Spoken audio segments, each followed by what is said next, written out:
Romanos 10, de 1 a 13, diz assim a palavra do Senhor: Irmãos, a boa vontade do meu coração e a minha súplica a Deus a favor deles são para que sejam salvos. Porque lhes dou testemunho de que eles têm zelo por Deus, porém não com entendimento. Porquanto, desconhecendo a justiça de Deus e procurando estabelecer a sua própria, não se sujeitaram à que vem de Deus. Porque o fim da lei é Cristo para a justiça de todo aquele que crê. Ora, Moisés escreveu que o homem que praticar a justiça decorrente da lei viverá por ela. Mas a justiça decorrente da fé assim diz: não perguntes em teu coração quem subirá ao céu, isto é, para trazer do alto a Cristo, ou quem descerá ao abismo, isto é, para levantar Cristo dentre os mortos. Porém, que se diz? A palavra está perto de ti, na tua boca e no teu coração. Isto é, a palavra da fé que pregamos. Se com a tua boca confessares Jesus como Senhor, e em teu coração creres que Deus o ressuscitou dentre os mortos, serás salvo. Porque com o coração se crê para a justiça, e com a boca se confessa a respeito da salvação. Porquanto a Escritura diz: todo aquele que nele crê não será confundido, pois não há distinção entre judeu e grego, uma vez que o mesmo é o Senhor de todos, rico para com todos os que o invocam. Porque todo aquele que invocar o nome do Senhor será salvo. Oremos. Senhor nosso Deus e nosso Pai, Deus bendito, Senhor nosso, nós estamos alegres na Tua presença, Senhor, pelo santo privilégio que temos de cultuar o Teu nome, de sermos chamados de Teu povo e vivemos algo tão grandioso, que é a antecipação dos céus nas nossas vidas, ó Pai, como um momento tão precioso que vivemos agora, este momento de culto, onde na Tua presença temos a alegria de tributar honra ao Teu nome, de Te louvar, ó Pai, nas Tuas perfeições, exaltar, ó Deus, as grandes coisas que o Senhor tem feito, rendendo ações de graças a Ti, a gratidão dos nossos corações, por tanto que recebemos das Tuas mãos sem merecer.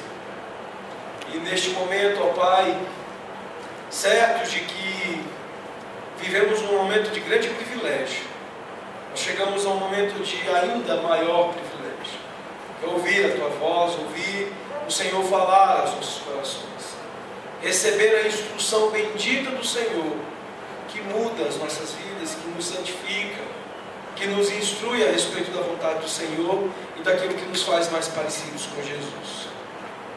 Portanto, ó Deus, nós Te clamamos por este momento. Te pedimos, ó Deus, em especial por mim, como Teu servo nas Tuas mãos, de maneira que aquilo que seja dito, aquilo que se fale, corresponda à Tua palavra.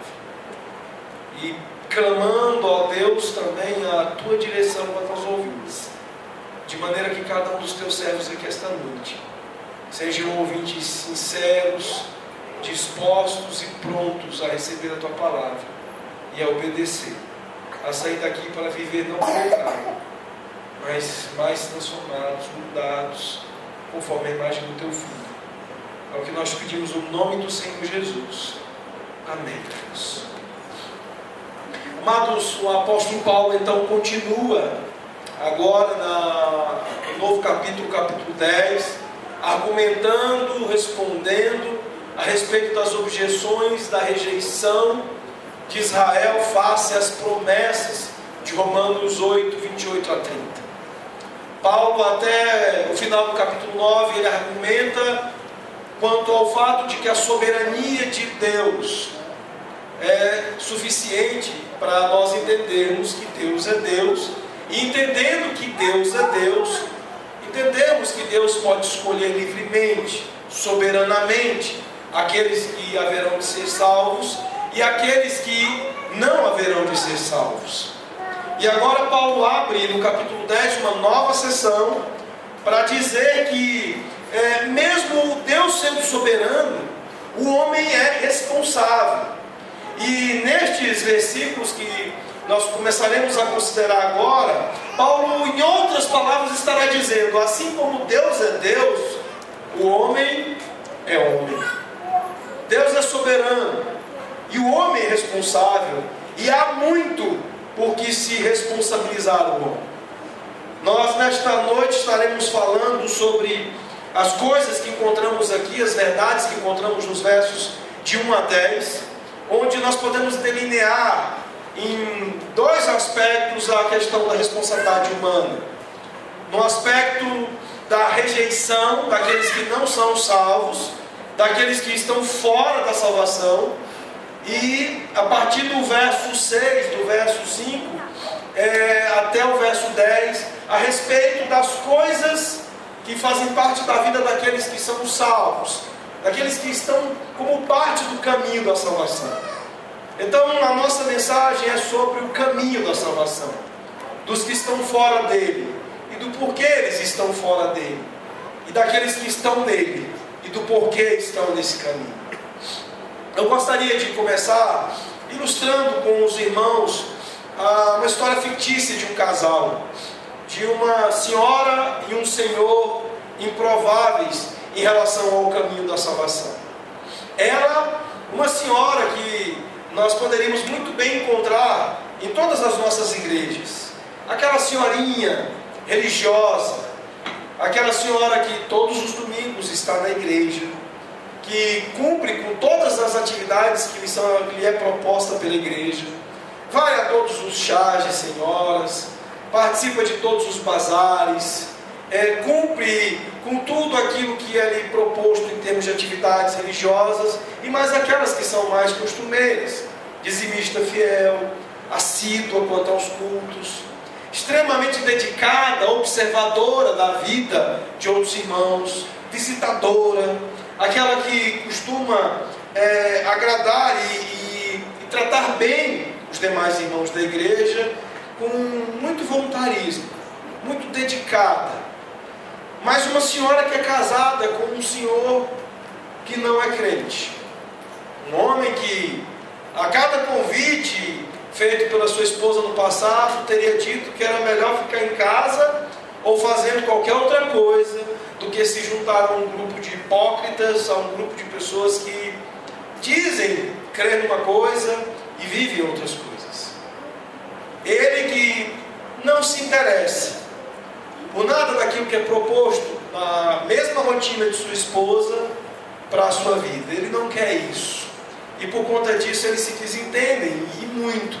E durante a vida alguns ajustes, alguns acordos vão sendo feitos. E num deles a senhora o libera para pescarias no domingo de manhã. De certa forma como uma expressão até de alívio. Porque esse sujeito chato, que toda vez que ela retorna da escola dominical, fica fazendo gracinha, piadinha ou fazendo algum tipo de comentário, se tornando uma pessoa de difícil convivência, lhe daria algum descanso e algum sossego no dia que ela considera o dia mais importante da sua semana, o dia que vai para a igreja quase que o dia todo. Então ela combina com ele que ele, a partir daquele dia, está liberado para ir pescar.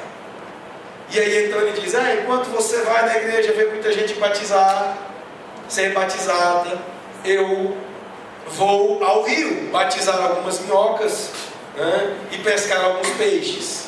E então a relação dos dois prossegue nessa grande diferença, que normalmente, costumeiramente, nós poderíamos dizer que é de alguém que caminha o caminho da salvação, essa bela senhora, tão boa senhora, e de alguém que caminha para o inferno a passos largos e tão certos, esse senhor que prefere pescar no domingo a fazer companhia para sua esposa nas suas rotinas religiosas de domingo. Meus irmãos, acontece que há um grande problema entre esses dois e aquilo que Paulo nos ensina aqui. Essa mulher, ela entende muito bem o que é religião, E ela entende muito bem do que é investir e ser uma boa pessoa. Mas ela sempre teve muita dificuldade de entender do que se tratava o Evangelho. Ela tem dificuldade de entender que o Evangelho é muito mais sobre, e é tudo sobre o que Jesus faz, e não sobre o que ela faz. E então, um belo dia, o seu marido começa a sentir problemas de saúde, vai até um médico e descobre que tem um câncer terminal. Diante do pavor que a sua doença causa, ele começa o tratamento, e um belo dia, do lado de uma pessoa durante as sessões de quimioterapia, ele ouve de um evangelho que fala de tudo que Jesus faz, e não de tudo que nós fazemos ou devemos fazer. E naquele dia, diante da sua vida apavorada, da sua vida se desfazendo aos poucos e ao mesmo tempo precipitadamente, ele entende que nada do que ele podia fazer para se salvar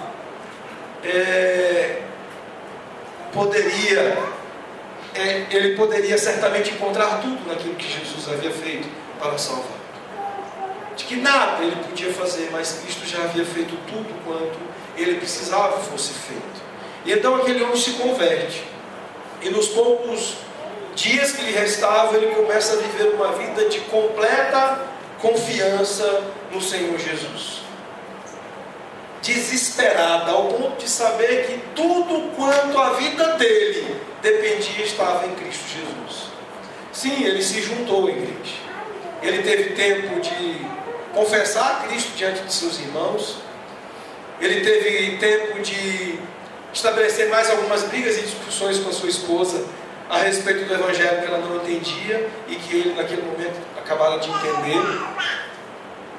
E ele viveu os seus últimos dias completamente dependentes de tudo quanto Jesus fez, e foi para o céu.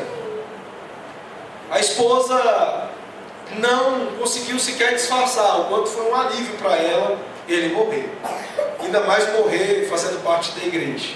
Ela ficou aliviada. Um homem difícil, chato, um homem que me incomodava na minha rotina, nas coisas que eu gosto de fazer.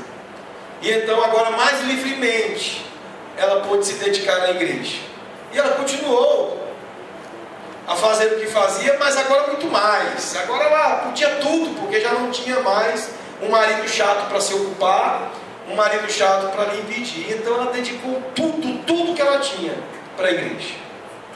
Acontece que ela também morreu, mas foi para o inferno. É mais ou menos sobre isso as coisas de que Paulo tem nos falado aqui. Sobre o fato de que pessoas religiosas, pessoas extremamente dedicadas à igreja, pessoas extremamente zelosas da vida da igreja, da rotina, estão indo para o inferno, não estão caminhando o caminho da salvação. Ao passo que pessoas improváveis, como muitos do ministério do Senhor Jesus Cristo, que jamais poderiam ser considerados como pessoas que haveriam de participar do céu e do caminho da salvação, estão uma atrás da outra, sendo conduzidas aos céus. Foi assim com aquele ladrão na cruz, um homem improvável, um homem que nada fez na vida, especialmente atividades eclesiásticas, que pudesse dizer: eis aí um homem dos céus. Assim como as pessoas com quem Jesus conviveu, e que por conta dessa convivência trouxeram tantos problemas para Jesus, tantos questionamentos. Meus irmãos, é sobre essa distinção, nem sempre tão perceptível aos nossos olhos, que Paulo está falando aqui. Sobre o quanto pessoas religiosas podem não ter nada a ver com o caminho da salvação, e o quanto você precisa se despir da religião para de fato conhecer o Evangelho e caminhar o caminho da salvação. É sobre isso que Paulo ele está nos falando aqui. E por que é tão importante hoje entendermos essas distinções e essa verdade? Porque, meus irmãos, este é um tipo de assunto, é um tipo de tópico onde nós não gostaríamos de cometer erros. Este é o tipo de assunto que não nos confere segundas chances. Esse esse é o tipo de assunto que não te dá as chamadas provas de recuperação.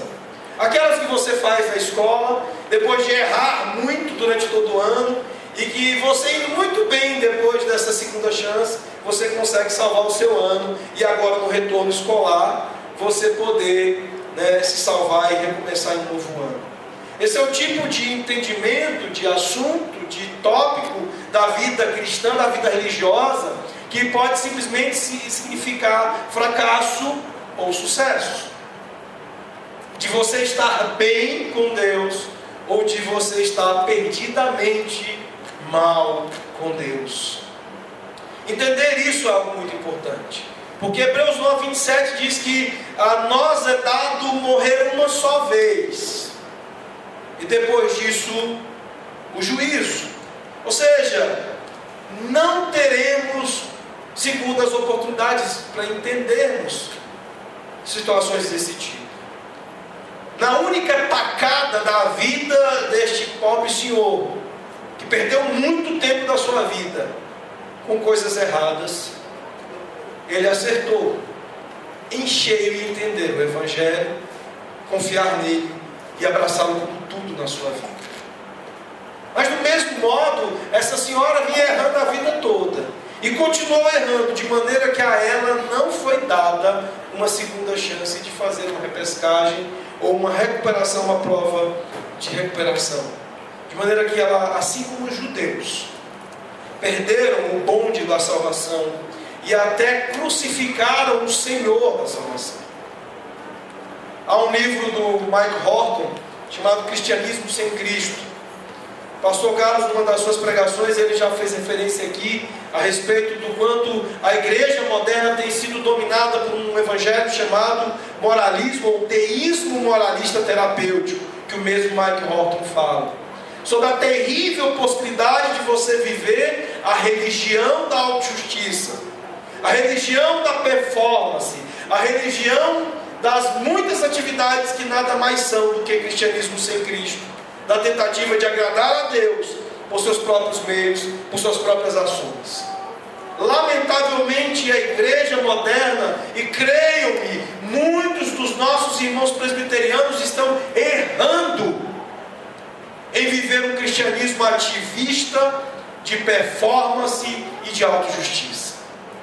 A mesma religiosidade dessa senhora, onde tudo é uma tentativa pagã de se agradar a Deus através de atos próprios, de justiça própria, e não a pura e simples satisfação com a única coisa que agrada a Deus, que é a justiça e as obras realizadas pelo seu Filho. É sobre isso que Paulo está aqui agora se ocupando, para explicar o porquê os judeus são responsáveis por eles estarem fora do bonde da salvação. E algumas coisas que eu gostaria de considerar em primeiro lugar aqui, a respeito da não salvação dos judeus, ou da não salvação de pessoas religiosas, quanto à responsabilidade delas, é aquilo que está no primeiro versículo deste capítulo. Eu gostaria de lembrar com os irmãos do início do capítulo 9. Vejam comigo o sentimento do apóstolo Paulo no início do capítulo 9. Digo a verdade em Cristo, não minto, testemunhando comigo no Espírito. A minha própria consciência tenho grande tristeza e incessante dor no coração, porque eu mesmo desejaria ser anátema, separado de Cristo por amor de meus irmãos, meus compatriotas segundo a carne. São israelitas, pertence-lhes a adoção e também a glória, as alianças, a legislação, o culto e as promessas.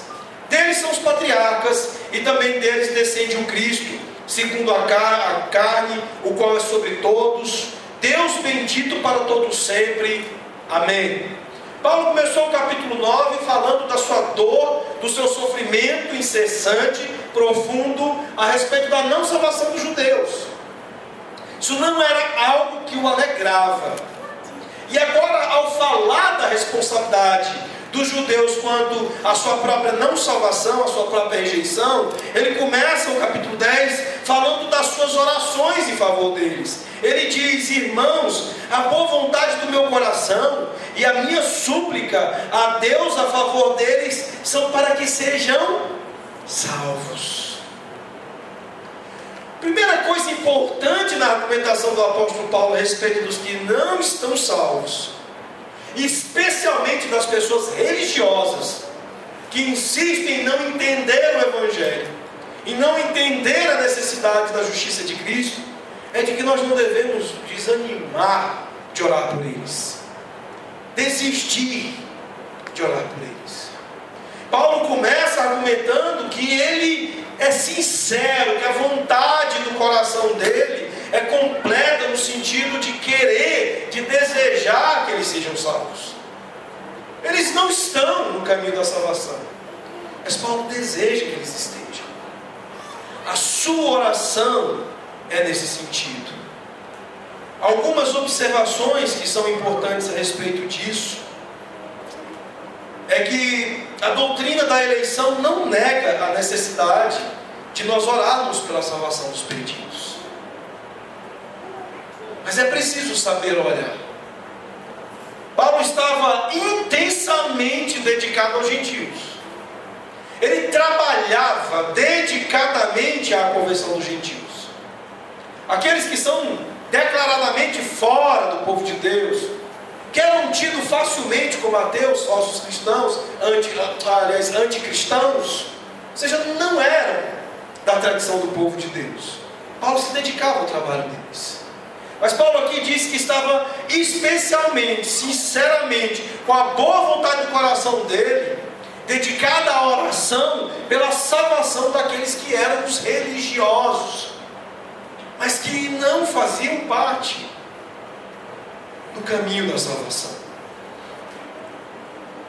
E outra coisa que nós percebemos é que, apesar das nossas preocupações, apesar das nossas orações, apesar de tudo quanto nos envolve, muitas dessas pessoas religiosas não são salvas. Você precisa encarar esse fato. Muitos daqueles pelos quais nós precisamos orar estão do nosso lado dentro da igreja. Muitos dos quais nós devemos orar pela salvação estão do nosso lado e são ministros ordenados, são oficiais, são pessoas batizadas, são religiosos, são presbiterianos de 3, 4, 5 gerações, são crentes religiosos. É isso que Paulo começa em toda essa sua argumentação a deixar claro para muitos de nós aqui. Paulo, desde o início do capítulo 1, ele deixou muito claro que quando ele queria dar um dom, um presente à igreja de Roma, que era o Evangelho, ele estava deixando muito claro que o Evangelho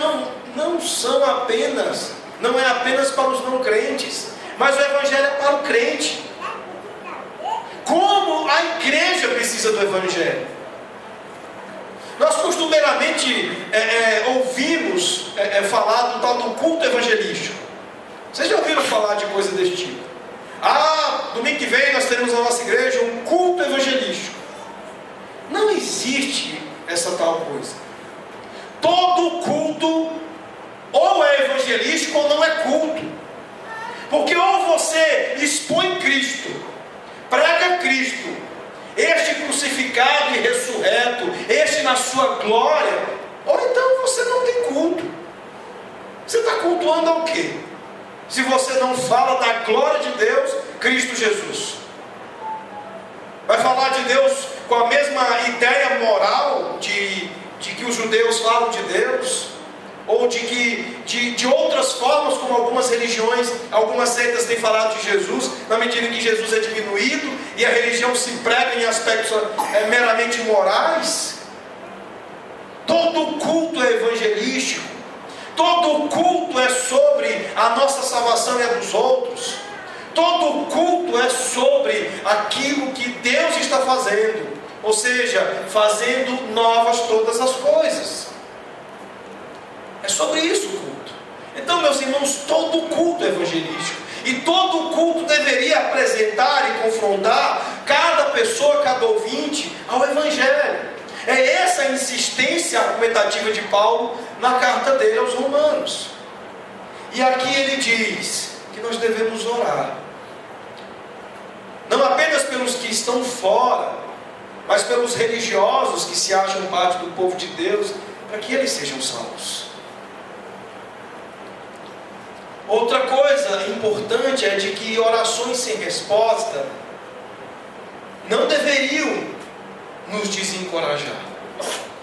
Olha só, Paulo está orando pelos judeus, que lá no início do capítulo 9 ele diz que eram os compatriotas dele, que era gente dele, mas que depois dele se converter e se juntar ao cristianismo e ser tido como um traidor, inimigo deles, passou a receber destes mesmos judeus como tratamento a perseguição, a tentativa de aprisionamento para tentativa de morte. Ou seja, tudo quanto os judeus pudessem fazer contra os cristãos, agora também era algo dedicado, e talvez até mais pela natureza das circunstâncias, do contexto todo, até muito mais contra o próprio apóstolo Paulo. E Paulo estava orando pela conversão deles, pela salvação deles. E mesmo diante da falta de respostas da parte de Deus quanto à conversão dos judeus, à medida em que pouquíssimos se convertiam, segundo o próprio empenho e as orações de Paulo, o que nós vemos é que o apóstolo não se desanima. Ele continua desejando a salvação deles, ele continua orando sinceramente pela salvação deles. E uma coisa interessante é que, de uma forma geral, é isso que nós precisamos entender daquilo que Paulo faz aqui. Nós precisamos orar pela salvação daqueles que nos agridem, nos machucam, daqueles que são os nossos inimigos. Paulo está nos ensinando aqui, por exemplo, como lidar com a jihad islâmica. Orar pela salvação deles, com todo o nosso coração, com toda a nossa boa vontade do coração, e com a súplica direcionada a Deus no sentido de: Senhor, salva-os. Enquanto eles nos matam, cortam a nossa cabeça, salva-os.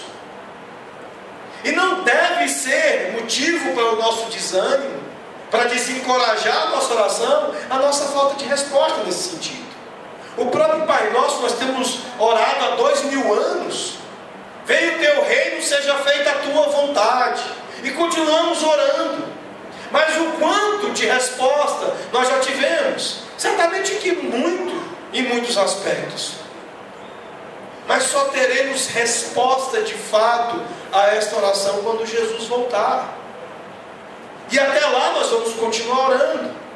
Venha o teu reino, seja feita a tua vontade. Portanto, meus irmãos, não é motivo para desistirmos da oração em favor dos religiosos que não entendem o Evangelho, o fato de que não temos visto muitas respostas a respeito destas mesmas orações. Outra coisa que eu já disse, mas que eu quero enfatizar é: não presuma que amigos ou parentes religiosos são salvos, mas sim, ore ainda mais pela sua salvação. Esse é um erro muito comum que nós cometemos com relação aos nossos filhos. Nós costumeiramente sentimos muito seguros do fato de que nossos filhos são salvos. De fato, há uma promessa, há uma segurança em relação à salvação dos nossos filhos. Mas, mais uma vez, isso não deve ser motivo para embaraçar a nossa oração, para embaraçar o nosso nível de comprometimento com o Evangelho, para embaraçar o nosso nível de comprometimento diante de Deus pela salvação real e verdadeira dos nossos filhos, dos nossos parentes e dos nossos amigos. Um grande erro que nós cometemos, não apenas como pais, mas como pastores, nós cometemos esse erro. Nós temos como pastores um terrível erro de presumir a salvação das nossas ovelhas. E por isso, nem sempre, ou quase sempre não fazemos, que é dobrar os joelhos no chão e clamar com o coração ardendo diante de Deus pela salvação deles. Hoje, uma das coisas mais praticadas dentro da igreja é a presunção de salvação das pessoas. O igrejamento é uma coisa costumeira na igreja de hoje. Tanto que são poucos os casos onde há uma ênfase específica das pessoas com relação às suas conversões. Normalmente o que há é o que nós chamamos de igrejamento. A pessoa começa a frequentar a igreja, se acostuma com a igreja, pega o jeito da igreja, você assimila os hábitos da igreja, e quando vê, você faz tudo que todo mundo na igreja faz. E nós seguimos e prosseguimos em presumir que aqueles que estão à nossa volta são salvos. E o resultado disso é que muitas vezes há grande tristeza por conta disso. Porque muito do que nós poderíamos dedicar do Evangelho uns aos outros, porque muito do que nós poderíamos dedicar das nossas orações, afetos e esforços para um mais do Evangelho na vida uns dos outros, é prejudicado por conta disso. Eu trabalhei como pastor de jovens, como conselheiro de mocidade, secretário presbiterial de mocidade, e uma das coisas muito evidente, assim, uma das coisas que é extremamente evidente em relação aos nossos jovens é que a maioria não são crentes. Mas por um costume carnal das nossas igrejas, eles são preparados a toque de caixa em classes de catecúmenos e são batizados a toque de caixa, sem qualquer compromisso com os afetos do coração, sem qualquer compromisso com os sinais e as evidências da conversão e do novo nascimento. E então nós vemos jovens que alguns são alçados ao presbiterato, ao diaconato precocemente, mas que vivem vidas que não combinam com Romanos 8, que são vidas segundo o Espírito. A maioria vive vidas segundo a carne. São pessoas que têm uma facilidade incrível de amar o que Deus odeia e que não costumam amar o que Deus ama. Mas Paulo está sendo extremamente realista quanto aos seus conterrâneos, os seus compatriotas, e nos ensinando que devemos fazer o mesmo. Nós não devemos orar apenas pelos perdidos que são declaradamente anticristãos e que são declaradamente não participantes da igreja. Devemos orar também pelos religiosos. Nós devemos orar para que não venhamos a assumir que eles sejam salvos só porque eles são religiosos. Precisamos entender isso. Um pensamento final a respeito deste primeiro versículo é que, de fato, nós precisamos orar pelos nossos inimigos. Nós devemos fugir da possibilidade dos nossos corações de dizer por aí: deixe eles irem para o inferno, eles merecem. Esses muçulmanos, eles são abjetos, eles são desprezíveis. Olha o que eles fazem com cristãos, eles cortam a cabeça, como cortaram daquele repórter japonês há poucos dias. Paulo agiu de maneira diferente, especialmente porque ele era um destes casos, de gente que perseguia e matava cristãos, mas que depois se tornou um deles, perseguido e pregador do Evangelho. Quantos muçulmanos inimigos dos cristãos de hoje não podem ser pastores, pregadores, cristãos e irmãos amanhã? Isso cabe a Deus, na grande medida das coisas. Mas Paulo está nos ensinando que cabe a você, na medida do seu coração e das suas orações. A arma mais poderosa que nós temos apontada contra o mundo islâmico é o Evangelho. E aquilo que calibra as nossas miras em relação a isso são as nossas orações.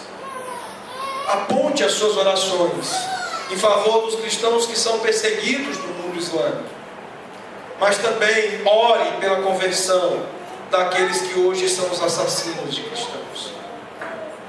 Há uma outra coisa que Paulo também nos ensina no verso 2, a respeito dos que não estão no caminho da salvação. No verso 2 ele diz: porque lhes dou testemunho de que eles têm zelo por Deus, porém não com entendimento.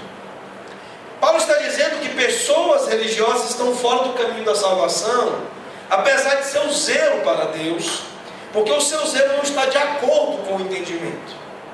E isso nós podemos começar por situações mais claras e mais fáceis, como por exemplo, os testemunhos de Jeová. Eles são extremamente zelosos. Se você conheceu o testemunho de Jeová, você vai ver o quanto eles são mais dedicados ao que fazem do que nós aqui. Eu duvido que nós tenhamos o mesmo empenho aqui na aliança que costuma se ver no meio dos testemunhos de Jeová. Eles são engajados, dedicados, eles fazem. Mas são esses que são zelosos, mas para uma coisa errada. No meio de todo o zelo do testemunho de Jeová está o fato de que eles creem que Jesus é menos do que aquilo que Jesus é. Jesus não é tão divino, tão Deus, quanto as Escrituras dizem que Ele é. Para o testemunho de Jeová, Jesus então não é na prática Deus. Isso põe tudo a perder.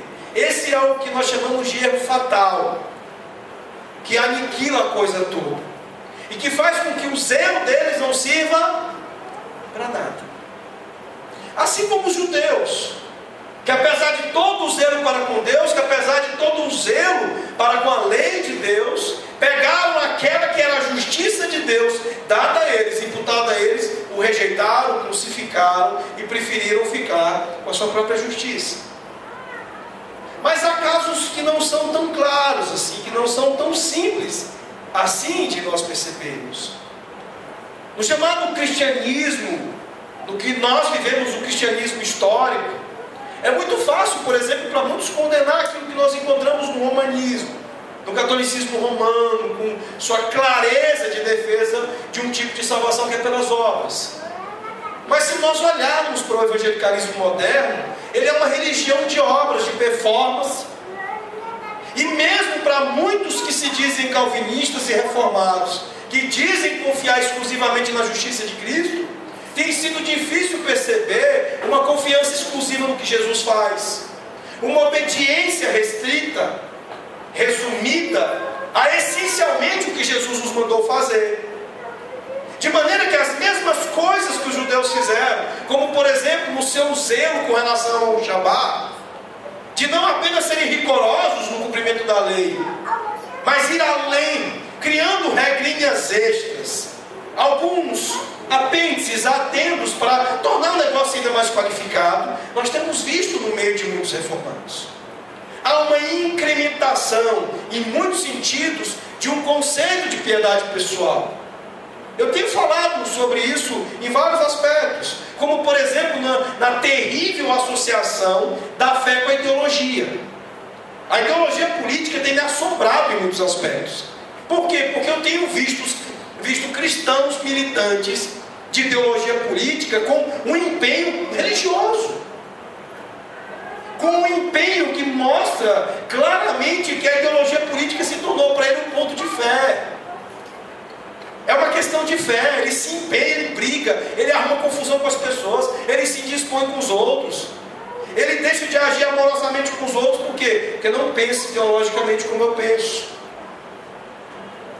E a incrementação chega ao nível tal de que aspectos políticos começam a definir o que é certo e o que é errado, o que é correto e o que é pecado.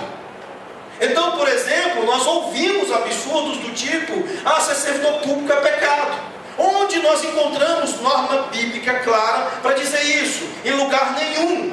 Mas na ideologia política você vai encontrar. E é um exemplo clássico desse tipo de incremento, semelhante ao que os judeus fizeram. Quando você começa a dizer coisas por regrinhas que você mesmo criou, Quando você começa a afirmar verdades com base até mesmo no pensamento de ímpios. Meus irmãos, nós precisamos ver o que Paulo está vendo. De que muitos do que estão fora do caminho da salvação estão por quê? Porque o seu zelo, apesar dele, do zelo para Deus, ele aconteceu no meio de um entendimento errado. Se nós começarmos a pensar no Evangelho em tantas coisas, como uma espécie de Messias político, em que sentido nós estaremos sendo diferentes dos judeus, que esperavam exatamente isso de Cristo? Esperavam que o Messias fosse um libertador político, a solução para os problemas políticos do mundo e da nação. É preciso entender que se você é zeloso para um Jesus, um Deus diferente, ou um caminho de salvação que não seja somente a fé em Cristo somente, Paulo diz então que você está errado. E ele não poupa palavras ao dizer isso. Em Gálatas 1, 6 a 9, ele diz que seja maldito aquele que prega um outro evangelho. Todos os caminhos não levam ao topo. Ser sincero ou zeloso não é suficiente. Boas intenções não são boas o suficiente se elas estão enganadas sobre a verdade do evangelho. Zelo religioso deve ser sempre testado face à verdade central do evangelho. Se você quer provar as suas crenças, testar as suas crenças, submeta-as ao Evangelho. Eu já me vi com argumentações do tipo que defendem a grosseria com base nas Escrituras. Eu não sei onde a grosseria vai se sustentar com base nas Escrituras quando o apóstolo Paulo aqui está revidando toda a hostilidade dos judeus com uma oração sincera pela conversão deles, pela salvação deles.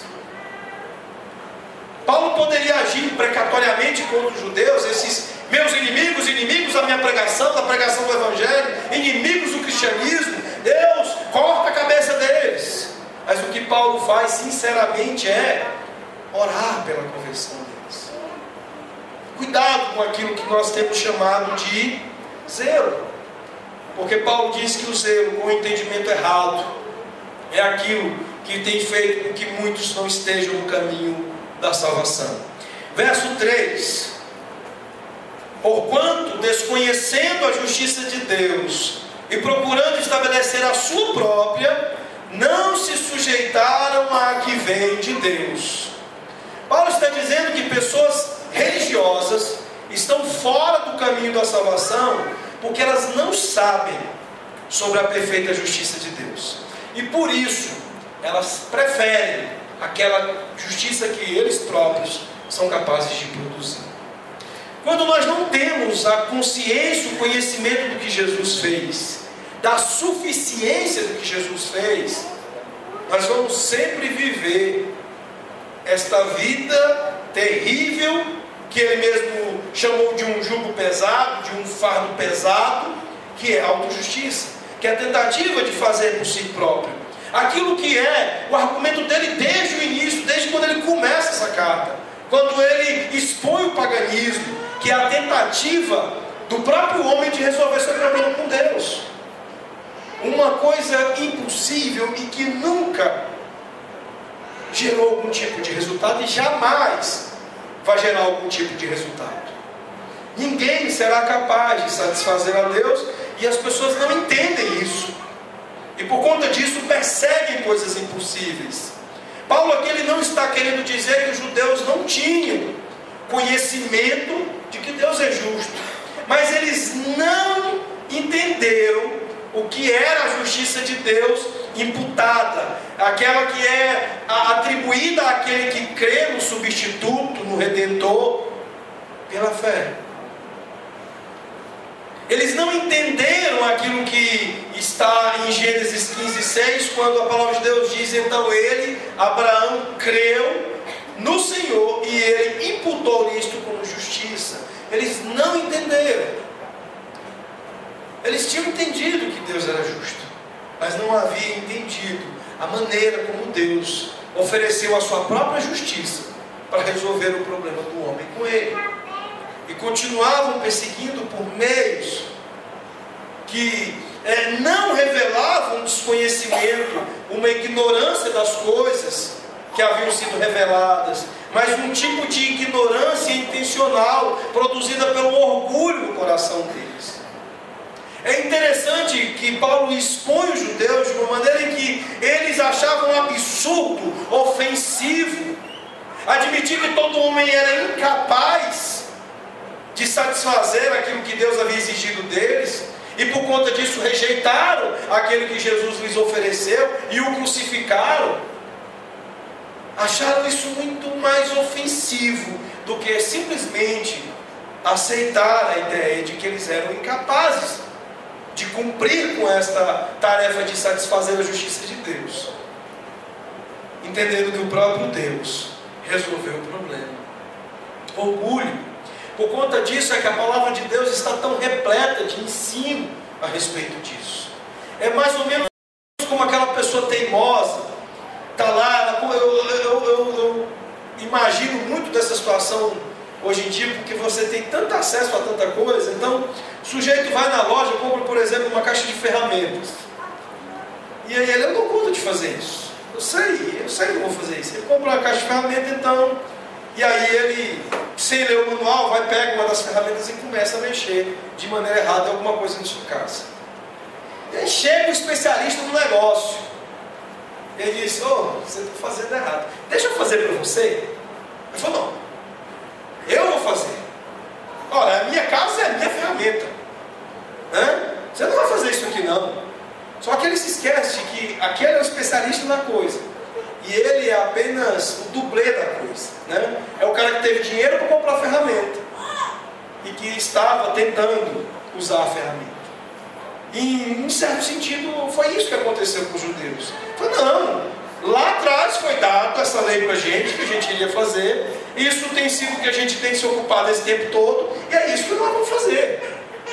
Queremos nada diferente disso não. E esse orgulho levou-os a não entenderem aquilo que Paulo entendeu.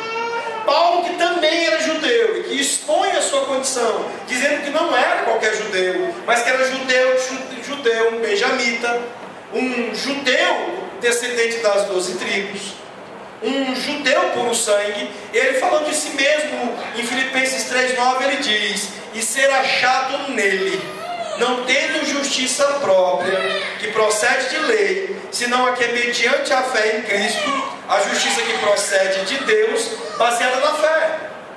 Paulo se contentou com o fato de que ele não conseguiria resolver o problema, mas ter sido encontrado em Cristo, onde tudo se resolve, bastava para ele, ele estava extremamente satisfeito com isso.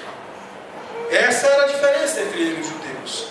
O James Boyce, ele usa de uma analogia interessante, de uma mulher doente que não aceita ser levada, que se recusa ao médico, não aceita ser levada para o hospital. Por quê? Porque quando ela vai para o espelho, faz a maquiagem, ela fica aparentemente bem.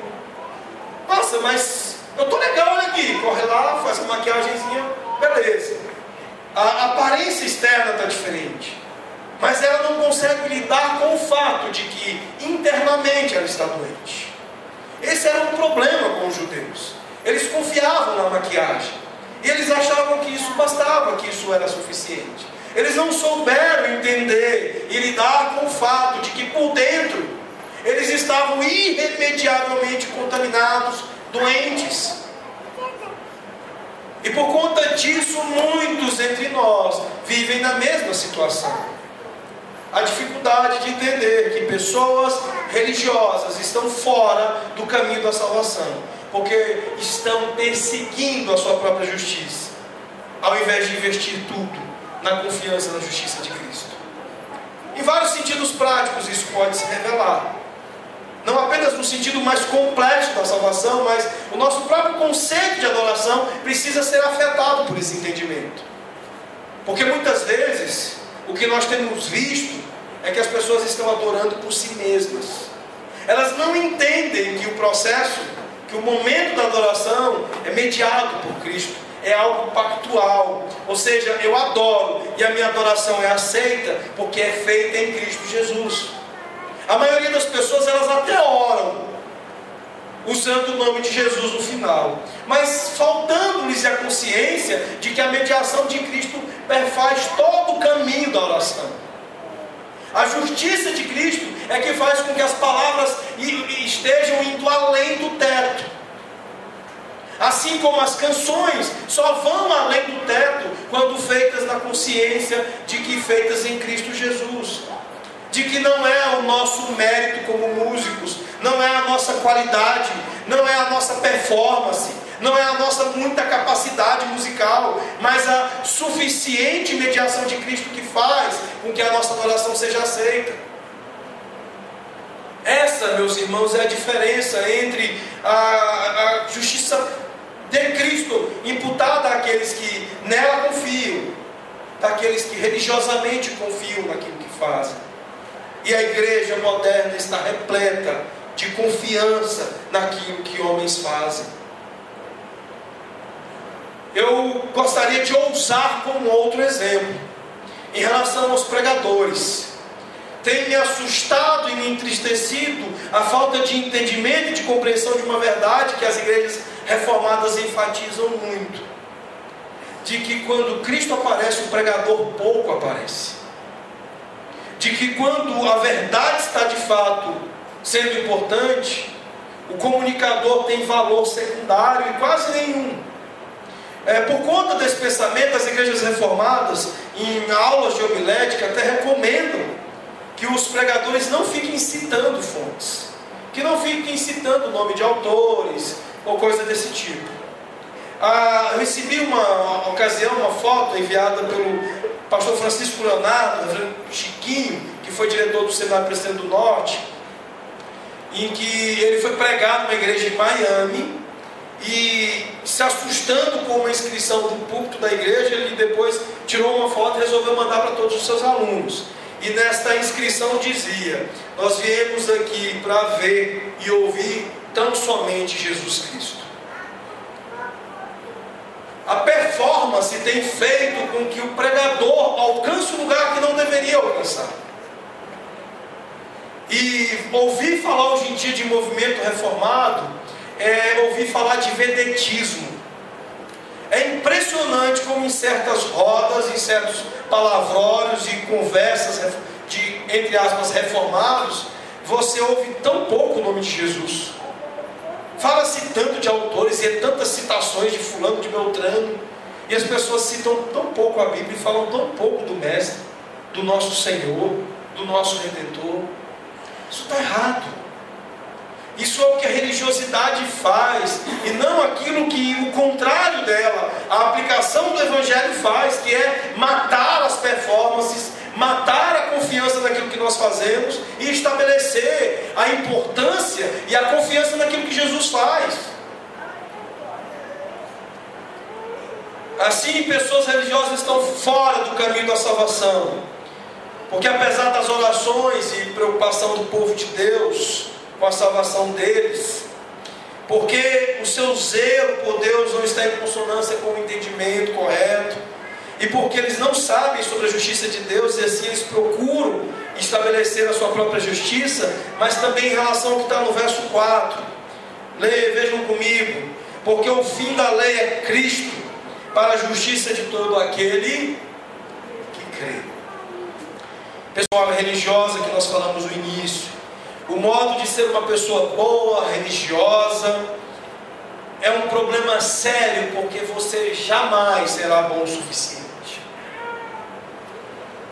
Um pecado é suficiente para o desqualificar, não apenas para o céu, mas até mesmo para uma simples conversa diante de Deus. Nada em você é suficiente para fazer você ficar bem com Deus.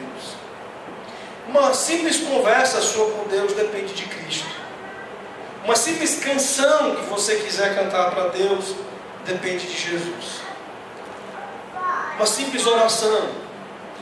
Não há como você comparecer diante de Deus sem Cristo, porque um único pecado na sua vida seria suficiente para arruinar esse encontro. Essa é a conclusão de Paulo. Esse é todo o problema destes que estão fora do caminho da salvação. Esse era o problema daquela mulher, daquela senhora que fazia tantas coisas na igreja, mas que não fez o básico, o essencial. É isso mesmo que fez com que Jesus se preocupasse tanto em lidar com aquelas duas irmãs. E ele deixou muito claro que uma delas escolheu a melhor parte. Não há nada no cristianismo que seja mais relevante do que o fato de que o cristianismo ele é muito simples, porque ele é uma pessoa.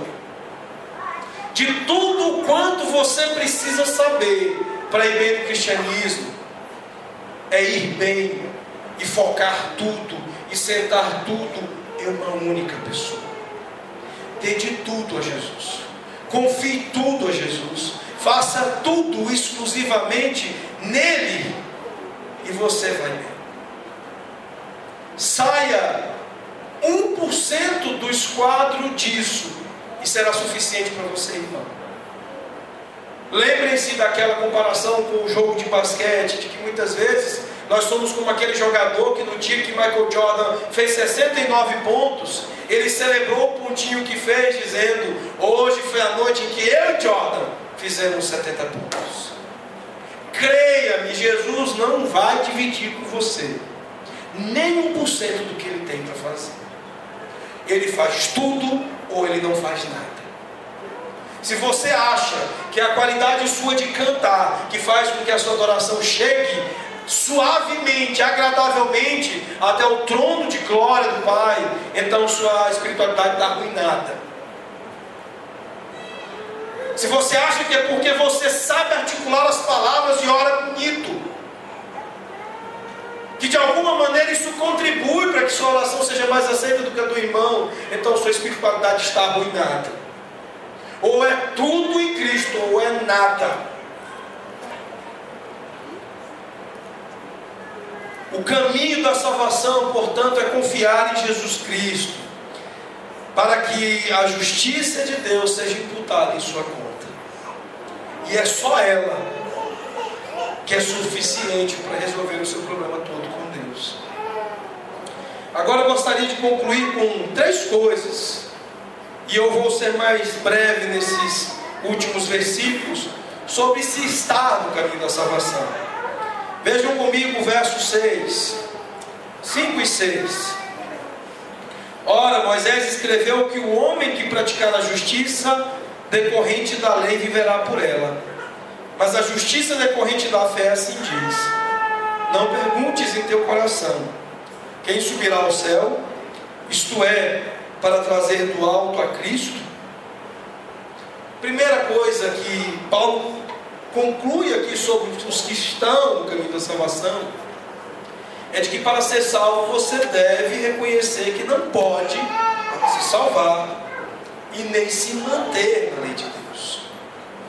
Você vai falhar se tentar, mas se você de fato confiar em Cristo, você vai, como diz em Levítico 18:5, viver a vida na presença de Deus. Levítico 18:5 diz: portanto, os meus estatutos e os meus juízos guardareis, cumprindo-os, o homem viverá por eles. Eu sou o Senhor. Aqui muitos acham que a palavra do Senhor estaria defendendo um modo de vida segundo as obras, mas Paulo nos explica isso lá falando aos Gálatas, nos versos 11, 12, 21, 22, quando ele diz: e é evidente que pela lei ninguém é justificado diante de Deus, porque o justo viverá pela fé. Ora, a lei não procede de fé, mas aquele que observar os seus preceitos, por eles viverá. Que é Paulo recuperando a expressão de Levítico 18:5. E no verso 21 e 22 ele conclui a esse respeito dizendo: é porventura a lei contrária às promessas de Deus? De modo nenhum. Porque se fosse promulgada uma lei que pudesse dar vida à justiça, na verdade seria procedente da lei. Mas a Escritura encerrou tudo sobre o pecado, para que, mediante a fé em Cristo, fosse a promessa concedida aos que creem. Ou seja, viver na lei é a possibilidade, é a realidade.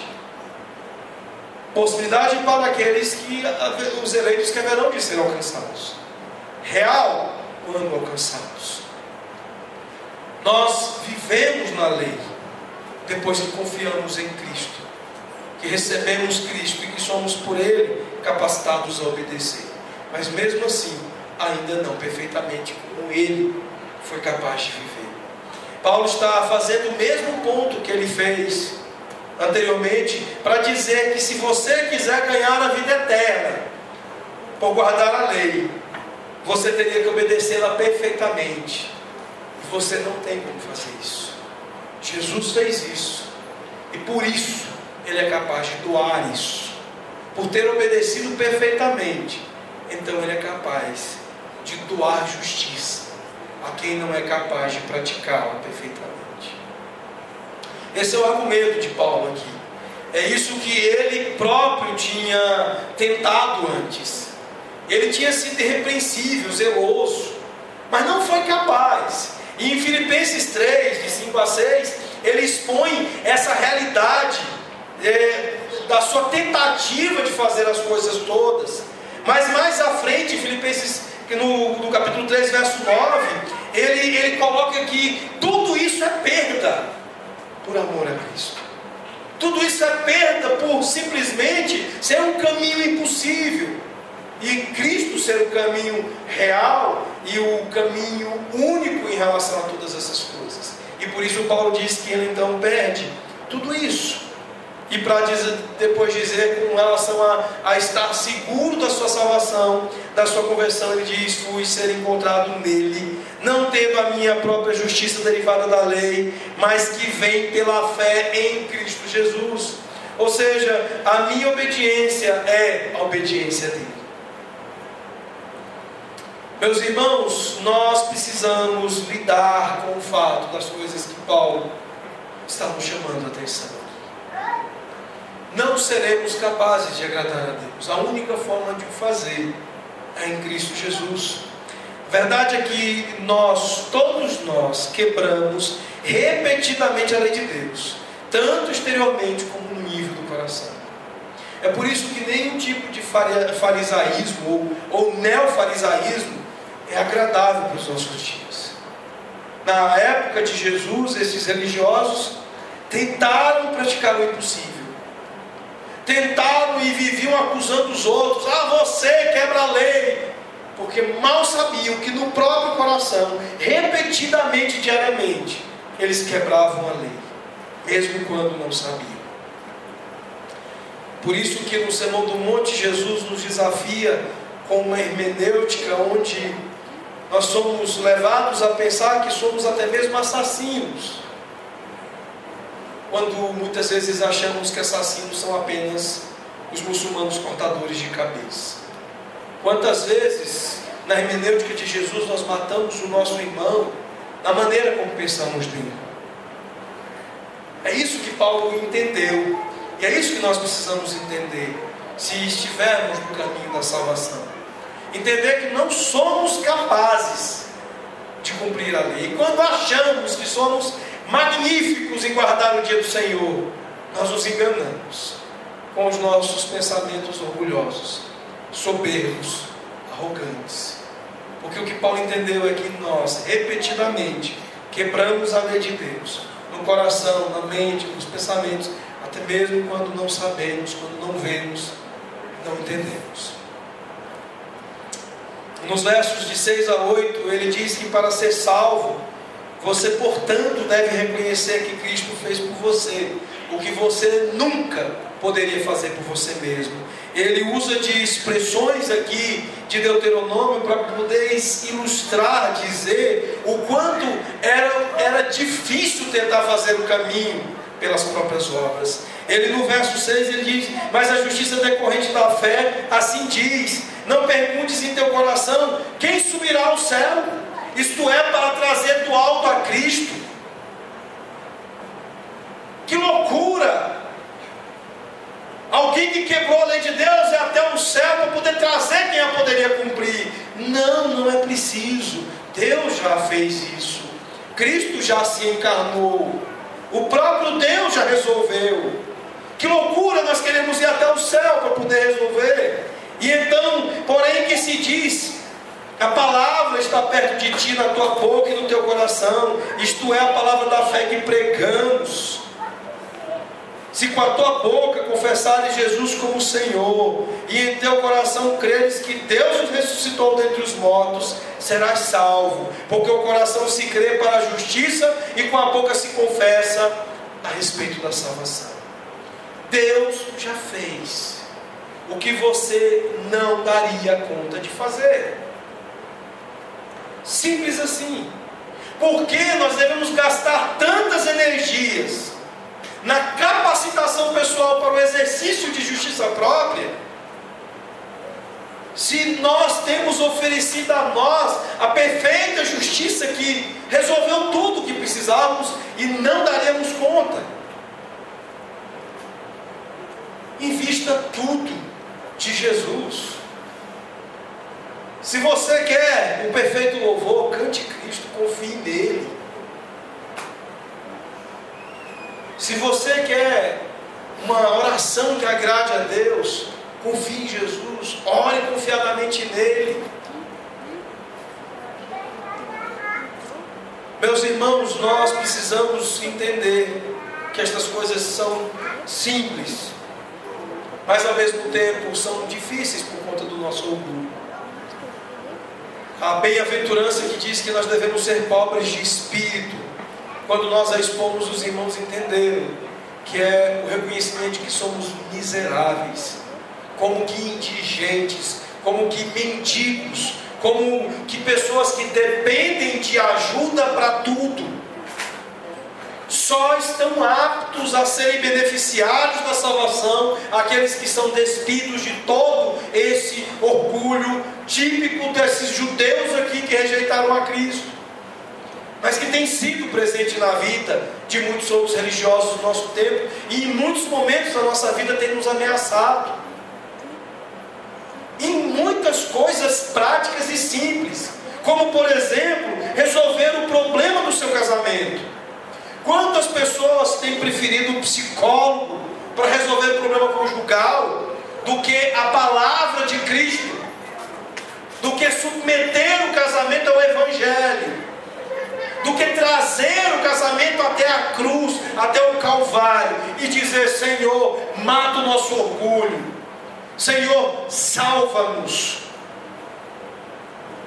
Em coisas tão simples e tão práticas, nós temos confiado mais no que somos capazes de fazer, do que naquilo que Cristo faz, naquilo que Cristo já fez para nos salvar. E o texto chama-nos a atenção para o fato de que são coisas que nos envolvem no coração. O coração, nós já falamos para os irmãos, representam 3 coisas importantes: intelecto, afeto e vontade. Não é uma coisa apenas um sentimento, um assentimento meramente intelectual. Não é apenas entender essas doutrinas intelectualmente. Ah, beleza, pastor, tá. É afetivo, é volutivo. Conhecer essas verdades, entender essas verdades, deve mover-nos em tudo, nos nossos afetos e nas nossas vontades. É o desejo, a gratidão do que Cristo fez por nós, me movendo a fazer tudo confiadamente nele. E toda a minha vontade ser rendida e ser entregue a ele. A fé aqui é qualificada por essas ações do coração. Quando ele diz: se com tua boca confessares Jesus como Senhor, e em teu coração creres que Deus ressuscitou dentre os mortos, serás salvos. Porque com o coração se crê para a justiça, e com a boca se confessa a respeito da salvação. Tudo afetando o coração, de onde procedem todas as coisas, e de onde a minha boca confessará Jesus. E nunca é demais lembrar que são atos tão conexos daqui para a realidade dos céus, que o Senhor Jesus diz que aquele que me confessar aqui, eu confessarei diante do meu Pai. Este é o simples caminho da salvação. Aqueles religiosos que não caminham nele, e aqueles que estão caminhando nele. E a diferença entre os dois grupos é uma coisa muito simples: confiar no Senhor Jesus, crer plenamente em quem Ele é, confiar exclusivamente no que Ele faz, e nos levará a fazer essencialmente o que Ele quer. Um cristianismo que é tão simples, mas que é a vida, é a vida que todos nós esperamos. Que Deus possa nos conduzir nesta mesma simplicidade e abrir mão dos incrementos da autojustiça, das coisas que nos fazem pensar do cristianismo fora do seu eixo, fora da sua realidade única, que é Jesus Cristo. Que Deus tenha misericórdia de nós e que nos ajude. E lembrando aquilo que nós falamos no começo, que os nossos joelhos estejam dobrados todos os dias diante do Senhor e clamando pela nossa própria salvação. Que toda a nossa segurança a respeito dela faça com que tenhamos ela como o bem mais precioso das nossas vidas.